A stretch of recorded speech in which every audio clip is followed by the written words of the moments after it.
আগে ভাবতাম কানাডায় আসাই মানেই মনে হয় বড়লোক হয়ে যাওয়া, কিন্তু এখন কানাডায় এসে দেখতেছি আমি বাংলাদেশের থেকেও ফকির মিসকিন। বাংলাদেশে যে ফকির মিসকিন গুলা ঘুরে এগুলো এইখানে আমি। কানাডা আসার পর কেউ আমাকে জিজ্ঞেস করে না আমি কেমন আছি, সবার এক কথা, ভাই কিভাবে আসছেন, ভাই কিভাবে আসছেন, আপু কিভাবে আসছেন, আপা কিভাবে আসছেন, আমি কিভাবে আসবো। আরে বাল, আমারে আগে জিগা আমি কেমন আছি, তাইলে না আমি কমু আমি কিভাবে আসছি। সবচেয়ে সহজে কানাডা কিভাবে আসবেন সেটা হচ্ছে আপনি কানাডার বাইরে যে কোনো একটা দেশ থেকে একটা চিনি মা অথবা একটা চিনি বাবা ধরবেন, তারপরে তাদেরকে বিয়ে করে আপনি চলে আসবেন। কানাডা আসার আগে আমি এত বোকাচো ছিলাম, ভাবতাম কানাডা আসবো, কত পার্সেন্ট সুদে বাড়ি কিনবো, কত পার্সেন্ট সুদে গাড়ি কিনবো, খালি পার্সেন্টেজ গাড়ি বাড়ি এগুলো। আর এখন আমার বর্তমান অবস্থায়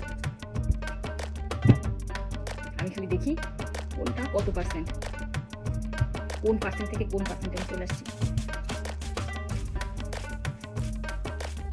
আমি এখনো কানাডিয়ান হইতে পারি নাই, অ্যাজ আমি এখনো সমুচাকে সমুচাই বলি। Okay? এখানের বাঙালিরা আমি যাদের সাথে পরিচিত তারা সামৌচা বলে, সামোসা সামোসা, নট সমুচা। বাল, বাংলায় সমুচা, সমুচা। Welcome to my poor kid life. আমি সদ্য সদ্য কানাডায় আসা একজন ফকির গরিব মিসকিন মেয়ে। আমার নামটা বিশাল বড়, সংক্ষেপে ইটস অ্যানি।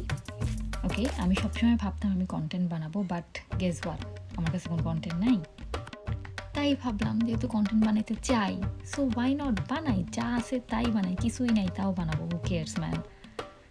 আমি জানি আমার মতো পুয়ার কিড অনেক আছে যারা কন্টেন্ট বানাইতে চাই, বাট তাদের কাছে কোনো কন্টেন্ট নাই। সো এই চ্যানেলটা মোস্টলি তাদের জন্য। ভাইরে, কেমনে শিখবো আমি কানাডিয়ান, কেমনে শিখবো আমি, কেমনে হমো কানাডিয়ান ভিতর থেকে। আমি এখনো কানাডাকে কানাডা বলি, বাকি সবাই বলে খে নাটা, খে নাটা, আমি বলি কানাডা। ভাই কানাডা, আমি বাংলাদেশি, আমি এখনো কানাডা বলি। খেনাডা বাংলাদেশে কেউ বলি, বুঝো না এই ব্যাপারটা। বাংলাদেশে যখন যাবো তখন বলবো কানাডা থেকে আসছে, কানাডা। কানাডায় আসার আগে ভাবতাম কানাডায় এটা ছড়াছড়ি, এখন আমার যে অবস্থা, আমরা যদি কেউ কয় কানাডায় হাঁটতে টাকা লাগে, তাইলে আমি স্নোর মধ্যে হাইগা তারপরে আমার পশ্চাৎ দেশটা একটু এমন এমন করে দৌড়, অ্যাটলিস্ট তাও আমি স্নো তো পানি না, স্নো তো বড়, টয়লেটে তো পানিও নাই, টয়লেট তো মানে। আগে আমি ভাবতাম কানাডা আসলে আমি ছোট ছোট জামা কাপড় পরবো, সুন্দর সুন্দর ওয়েস্টার্ন ড্রেস পরবো, ওপেন ড্রেস পরবো, আমার বাংলাদেশের চিন্তা অবভিয়াসলি। এখন কানাডা আসার পরে আমার জ্যাকেট দিয়ে দিন শেষ হচ্ছে না। জ্যাকেটের পরে যদিও জ্যাকেট শেষ হয় তাহলে লুক।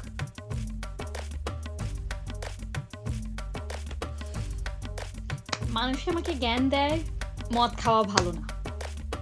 আরে বাল, তুই খাইস না, আমি খাইতেছি। আমার লিভার, আমার টাকা, আমার হারাম কাজ, আমার গুনাহ, আমার পাপ, সবকিছু আমার বাল, তো কি